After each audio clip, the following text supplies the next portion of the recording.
வணக்கம் மக்களே, அனைவருக்கும் வணக்கம். நான் உங்க பாரிஷ் ஸ்வேதா. எல்லாருக்குமே தெரியும், இந்த சோசியல் மீடியால இப்ப திறந்தாலே வந்து டிரான்ஜெண்டர் வைஷு அவங்களை பத்தியும் நாஞ்சல் விஜயன் அவங்களை பத்தி பெரிய கான்ட்ரவர்சி ஒன்று போயிட்டு இருக்கு. அதுக்கு ஒரு முற்றுப்புள்ளி வைக்கும் விதமா வந்து நாஞ்சல் விஜயன் வந்து அவரோட சேனல்லயே வந்து பகிரங்கமா வீடியோ போட்டிருக்காரு. எல்லாமே பப்ளிசிட்டிக்காக தான் அப்படின்றது. இந்த விஷயத்துல நான் ஒரு விஷயத்த மட்டும் சொல்லிட்டு போயிடுறேன். அவங்க விதைச்ச விதை எப்படி இப்ப இருக்குதுன்னா, திருநங்கைகள்னாலே யார்கிட்ட பழகுனாலும் நாளைக்கு ஒரு விதத்துல நம்ம எமோஷனலா பின்னாடியோ இல்ல ஃபேமிலிக்காக நம்ம பின்னாடியோ போனா சோசியல் மீடியால வந்து நம்மளை அசிங்கப்படுத்துவாங்க அப்படின்ற ஒரு பேரை வந்து இவங்க பகிரங்கமா ரிஜிஸ்டர் பண்ற மாதிரி தான் இந்த காரியம் இருக்கு. அவங்களோட பேச்சுல உண்மைக்குமே ஒரு உண்மை இல்ல, அவங்களோட அழுகையில ஒரு ஏக்கம் இல்ல அப்படின்றது பார்த்தாலே பச்சையா தெரியுது. எனக்கு வந்து நாஞ்சல் விஜயன் சார் அவரை வந்து டைரக்டா இது தெரியாது. சில நண்பர்கள் மூலியமா அவரோட கேரக்டர் எனக்கு தெரியும். ரொம்ப ரொம்ப ஒரு அம்புலான ஒரு மனுஷன், ரொம்ப நல்ல மனுஷன் அப்படின்றது எனக்கு தெரியும்.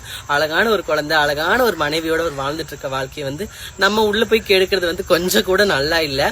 இது வந்து மத்தவங்க எல்லாமே சொல்றதுக்கு முன்னாடி இது எனக்கே தெரியும், இது ஒரு பப்ளிசிட்டிக்காகவும் தன்னை க்ரோ பண்றதுக்காகவும் ஆல்ரெடி அவங்க ஒரு சினிமா துறையில வந்து இந்த தனம் அப்படின்னு சொல்லி ஒரு சீரியல் பண்ணிட்டு இருக்காங்க. ஒரு அங்கீகாரம் கிடைச்சு ஒரு திருநங்கையா அவங்க அந்த நடிகர் சங்கத்துல கார்டு வாங்கி நடிச்சுக்கிட்டு இருக்காங்க. இதெல்லாம் வந்து அவங்க வளர்ந்து மேல போகும்போது தனக்கு தானே காலை வலிச்சு கீழே போட்டுக்கிற மாதிரி, தன்னை தானே அசிங்கப்படுத்துற மாதிரி சில காரியங்கள் செய்யும் போது இந்த புள்ளி வந்து மத்த திருநங்கைகளையும் அஃபெக்ட் ஆகும். மத்த திருநங்கைகள் கிட்ட பொதுவாவே ஜெண்டர் பீப்புள்ஸ் ஜென்ஸ் விமென்ஸ் வந்து பழகிறதுக்கு ரொம்ப பயந்துகிட்டு இருக்கு இந்த காலகட்டத்துல. இப்படியெல்லாம் பழகும் போது ஒட்டுமொத்த திருநங்கைகளோட பேருமே கண்டிப்பா கீடும்.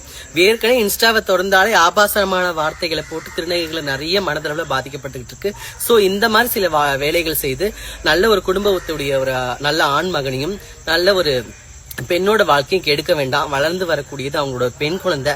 அந்த பெண் குழந்தையோட நிலைமையை கொஞ்சம் யோசிச்சு இந்த மாதிரி சில்லறை வேலைகள்லாம் செய்யாம உறுதியா எது உண்மையோ அதை மட்டும் பேசி சோசியல் மீடியால பரவுனா நல்லா இருக்கும் அப்படின்றது என்னுடைய கருத்து. அது மட்டும் இல்லாம அவங்கள பேட்டி எடுக்கக்கூடிய அந்த யூடியூபர்ஸ் நீங்களும் வந்து எது உண்மை எது போய் அப்படின்றத ஆராய்ச்சி வீடியோ எடுத்து போட்டீங்கன்னா ரொம்ப சந்தோஷமா இருக்கும்.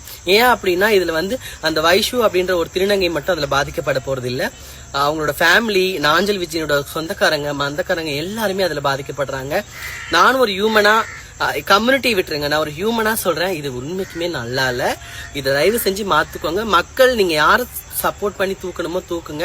இதனால பாதிக்க போறது அவங்க மட்டும்தான், அந்த டிரான்ஸ் மட்டும் தானே தவிர இது 2-3 நாள் ஆறி போயிடும், பிரச்சனை சப்புன்னு போயிடுமே தவிர அவங்களோட ஃபேமிலி அவங்க மேல வச்சிருக்க நம்பிக்கையை வச்சு அவங்க செம்மையா அவங்க லைஃபை கொண்டு போறாங்க. சப்போர்ட் பண்றது பார்த்து பண்ணீங்கன்னா கொஞ்சம் நல்லா இருக்கும். நன்றி மக்களே.